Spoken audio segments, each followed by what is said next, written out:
aurkezpenagatik eta gonbidapenagatik ere. Esan izan ez dena da, garai batean justu lehenengo korrika hasi zenen ere AEK-ko kidea nintzela, orduan.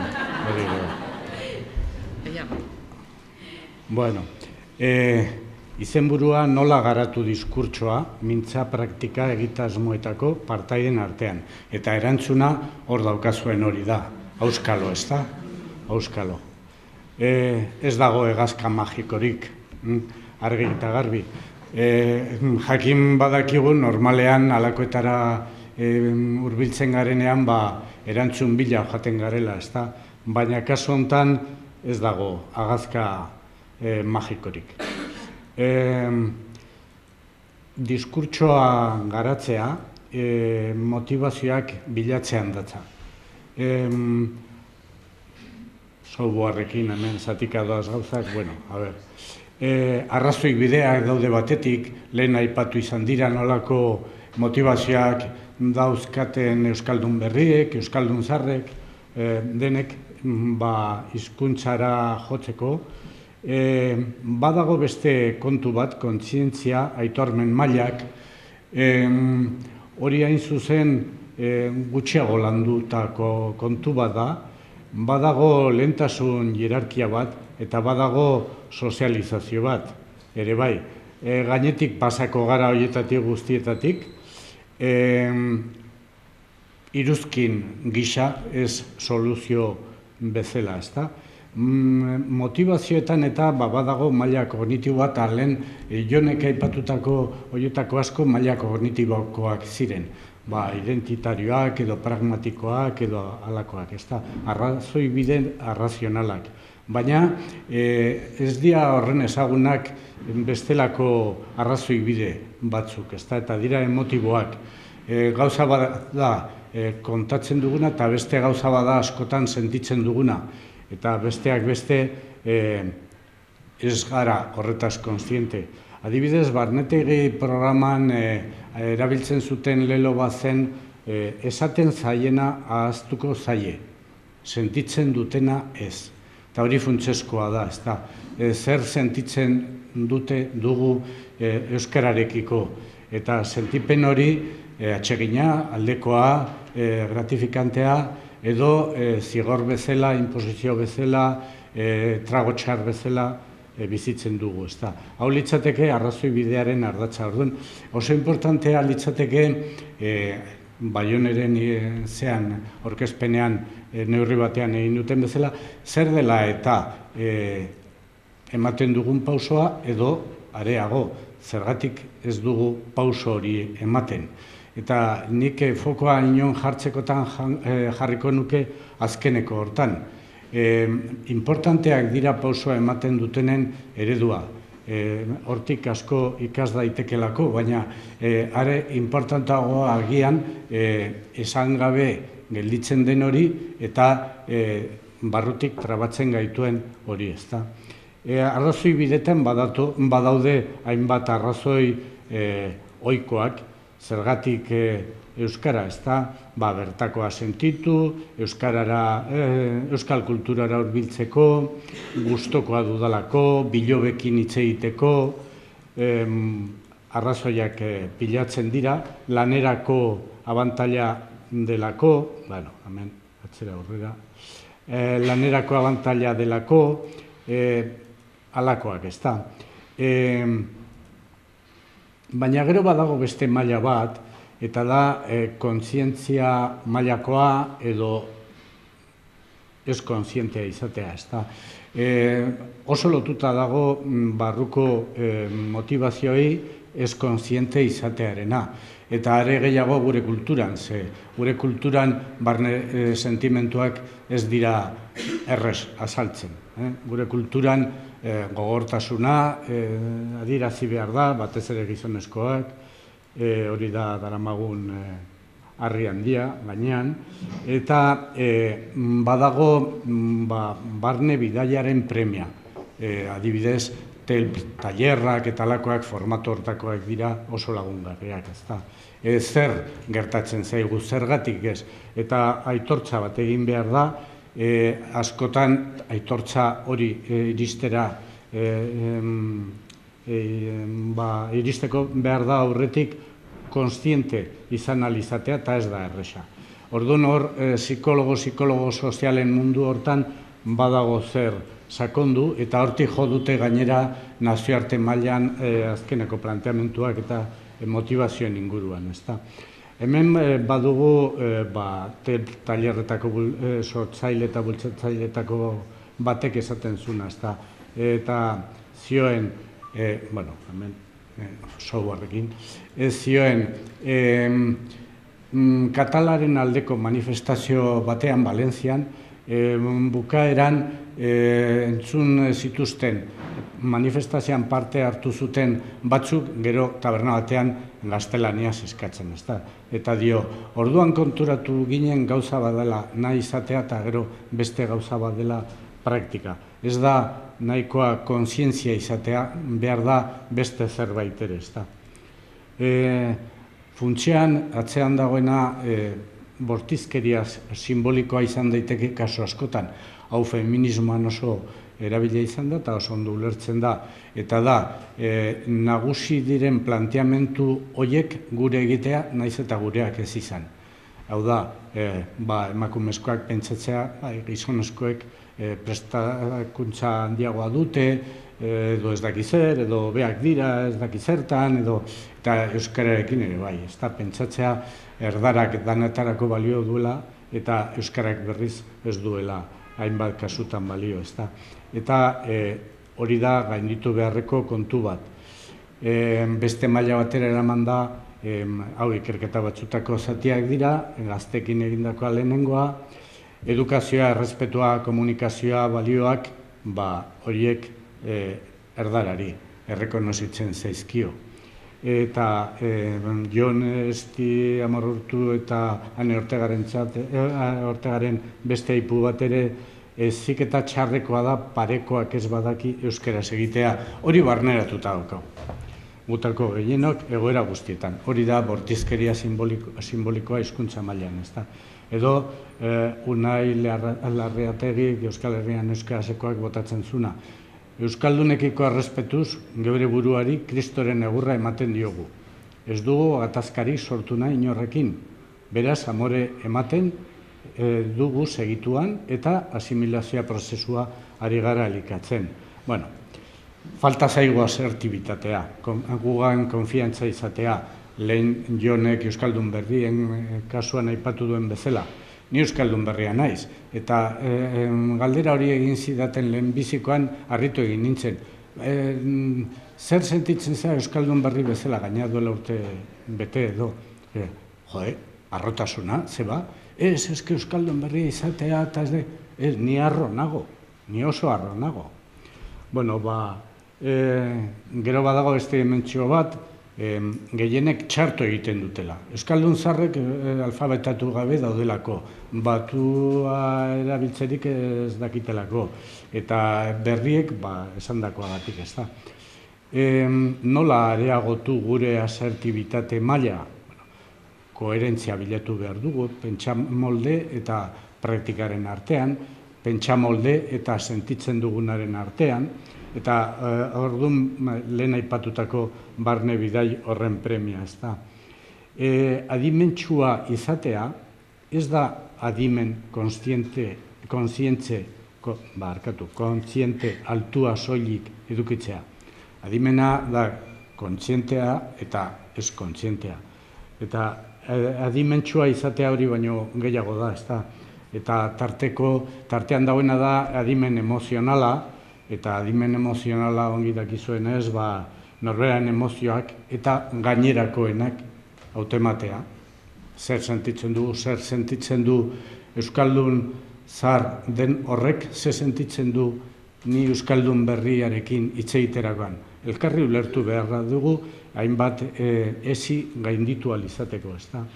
Eta gero emozio horiek ulertu, empatia besteekiko, eta halako trabak eta emozio eta negatiboak direnean gainditzeko trikimailuak, estrategiak eta garatzea. Ez da hori da adimen emozionala. hori landu behar da, neurri handian.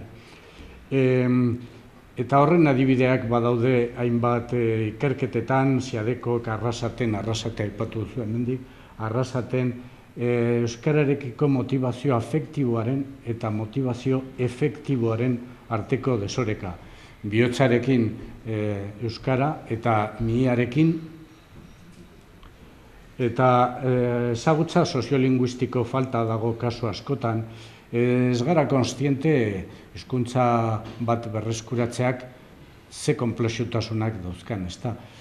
Ni karrera garaian mintza praktika talde batera joaten nintzen, Deustun, hemen nengoela ikasten, eta talde hortan, taldekide batek botatzen zuen, zen transizio garaia, eta botatzen zuen, 5 urteko epea emango dugu denok euskara ikas dezaten, eta denbat arte hortan ikasi ez dutenak alde.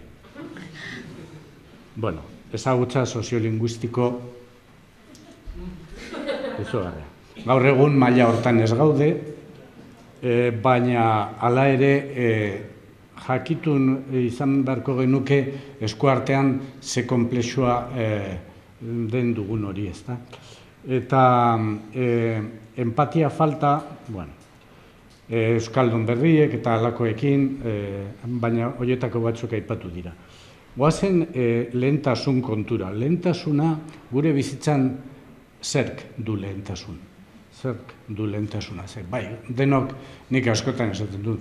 Inkesta bat eginez, 80% esan dezake euskaren alde naiz, euskaren aldekoa naiz. Eta euskaren aldeko izate hori izan daiteke ikasten hasi, erabiltzera iritsi, izan daiteke ez nire adinarekin, eta beste ez dauka denborarik, baina seme-alabak, izan daiteke bai euskaren aldekoa naiz, nahi duenak ikas dezan, erabili dezan, eta denak alde. Baina, gero tartean lehentasunak ez da.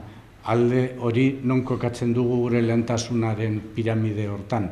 Erpinean edo oinarrian edo ez dago piramidean zikira, ez da. Orduan ze leku egiten diogu euskarari. Eta lehentasun horietan pisu handi daukan argudio bada, ez zait interesatzen edo asko interesatzen zait. Eta horretan labur biltzen da, hainbat kontu ez da. Orduan, horretan ere lan egin behar da, eta hemen adibidez Iñaki Muruak idazten edo esaten zuen elkarrizketa batean, konplexuz jositako gizarte azpikulturala gara.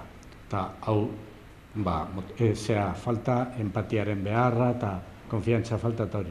Engelesa ikasteari pisu garrantzitsuagoa aitortzen diogu, gurea hasieratik ongi finkatzeari baino. Non dago orduan lehentasuna? Eta hori euskaldun zar askok esan lezakete. Adibidez. Eta nola eragin lehentasun mailan? Hizkuntza bat erabilia izan dadin zenbait ezaugarri izan behar ditu, adibidez, hau aipatzen zen Soraluzen aurrera eramandako dinamika batzutan. Erosotasuna, adierazkorra izatea eta erakargarria. Erakargarritasuna oso importantea da, gehien bat gaztetxo eta umeekin. Lehen Jonek aipatzen zuen, garai bateko euskaldun berriek edo militantzia puntu bat, ez dakit zer, gaur egun hori parametro lausoago denez, erakargarritasuna behar da landu bereziki, ezta? Eta behitu, Soraluzeko dinamika horietan, idatzi zuten arbeletan eta zer espero zuten saio horietatik. Momentu ona pasatzea, barre egitea, 4 aipamen, ez aspertzea 2 aipamen, ondo pasatzea 4 aipamen, gero bestean, ondo pasatzea 6 aipamen, ez dut ezer espero, orduan, aipamen asko erakargarri, argi eta garbi. Euskara erakargarri bihurtzea. Eta Lorea Agirrek esaten zuen ere, euren intereseko gaiak agertzen direnean, badute zer esana. Eta beraz, aurrek eta gazteek egingo dute euskaraz. Hori, interesa piztea. Eta interesa askotan ez da arrazionala, da bestelakoa, ez da. Bueno, disonantzia kognitiboaren arriskua modu batera pentsatu eta beste batera jokatu. Eta kontraesan hortan azkenean Festingerren planteamendu teorikoen arabera eta ze gertatzen da, egokitzen dugula gure pentsamendua gure portaerara, eta ez alderantziz. Orduan, Euskaldun berri askoren tragedia da, aristarren tragedia, ez da, beti ari, eta ja frustratzera iritsi arte, eta orduan amore eman, eta esan, bueno, azkenean euskara ez da horren besteko, eta, bueno, ja, seme alabak euskaldun du zaizkigu, eta orduan ni ja utzi ingo dut, ni ja hori da. Orduan, astindu bat interesari, bagara ala ez gara, eta izatekotan zer egin behar dugu, eta hori da jardunaldi honen muina, izatekotan zer ez da. Eta horretan badago beste ardatz bat, eta da gizarte ardatza, eta ardatz hortan badaude norbanako mailan, gaitasun nahikoa eta motivazioa nola ez, baina maila mikrosozial oso importantea da. Aipatu izan da, harreman sareak, eta adibidez gizartean dagoen iritzia, ez ezagunari nola egin behar zaio, Bilbo batean, Gasteiz batean, Donosti batean, edo abaltzizketa batean. Herrikoa ez bada eta ez ezaguna nola egin behar zaio horri, erderaz. Bueno, hori da gizarte arau bat Katalunian ez zegoena eta ez dagoena. Eta ni harritu nindun 12 urte nitula, Kataluniatik, kaletik joan, eta katalanez egiten ziatela. Hori hemen ezinezkoa zen. Hori da gizarte arau bat aldatu beharrekoa. Hemen aldatu zen halako arautxo bat telefonoz. Garai batean telefonoz, Euskaldun petoenek ere, hartu eta digame, eta hori aldatu zen, bai? Eta kitxo, ez da? Bueno, alakoak aldatzea badago. Oso trikimailu txikiak dia leku guztietan daudenak, eta gero, horretan eragiten dute gizarteko dimentsio guztiak, bai makroa ere, edabideak, adibidez, ez da? Baina bai gertuko harreman horiek eta danak. Sozialinguistiko falta aipatu dugu, sozializazio agenteak zein dira. Pertsonak, gure pertsona hurbilak, talde referentzialak, komunikabideetan agertzen diren horiek ze hizkuntzetan egiten dute, euskaldunak izan da ere, nola agertzen dira, eta badaude input mediatikoak, teknologia berriak, publizitatea, oso gutxi landua izan dena, edabideak, deno konstiente gara bere garrantziaz, baina hor dauden egoeran, eta kontura gaitezen zer ikusi ura ikasi, hori da sozializazioa. Eta orduan, importantea da gure jardueran, gure inguruneko baldintzetan, ikusten den hori euskararekiko aldekotasun bat adirazi dezala. Adibidez, hizkuntza paisaia oso importantea da. Eta taldeetan eta jendeak esaten zuen, bai, eroskira bana eta nola letreroak elebitan daudenez, orduan, ja eskatu dezaket. Aber, kajan dauenak ulertzen duen, eta zer, baina dena erderaz dagoenean, ez da pentsatu ere, ez da. Nola eragin kontzientzia mailan? Ezagutza, zer da gertatzen zaigun hori, barne bidaia. Eta horretan, Olatz Zabaletak, Iruñakoak, hau esaten zuen, ez da, oso zaila da jakitea, ez gara pertsona homogeneoak, estandarrak, gutako bakoitza mundutxo bat gara, ikerketa horretarako, Olatz Zabaletak ere aipatzen zuen hori, mikroikerketak, eta hor mintza praktiketan nik galdera egiten dut, igual egiten da eta ni ez naiz enteratu, baina benetan sakontzen da partaideen premietan, egiten da alegin antolatu bat, ongi koordinatu eta dinamizatu bat horretarako, interesgarria litzateke, horietako bakoitzari bere erantzun propioa bilatzen lagun dezagun, ezta? Eta bide berriak asmatzea. Anekdota bat, azaletik baino pasata, hemen premio Nobel izandako batek kontatzen zuna, unibertsitate batean ikasle batek fizikako azterketa batean eman zuen erantzuna kolokan jarri zuten. Nola neurtu eraikin baten altuera barometro batekin. Eta esan zuen bota barometroa terrazatik lurrera zenbat tardatzen zuen, erortzen kalkuloa egin eta ematen dizu altuera. Baina, bueno, esaten zuten, hori alda erantzuna. Badaude halako erantzun diferenteak eman zituna, bata zen barometroa joan eskileratik neurtzen hormatik, kontatu zen bat bider eta emango dizu altuera. Beste bat zen, egun eguzkitsua bada barometroaren itzala neurtu eta proporzioa, itzalaren dimentsioa eta barometroaren altuera. Eraikinaren itzala neurtu, proporzio bera erabili eta badaukazu altuera. Beste bat zen, halakoak, ezta?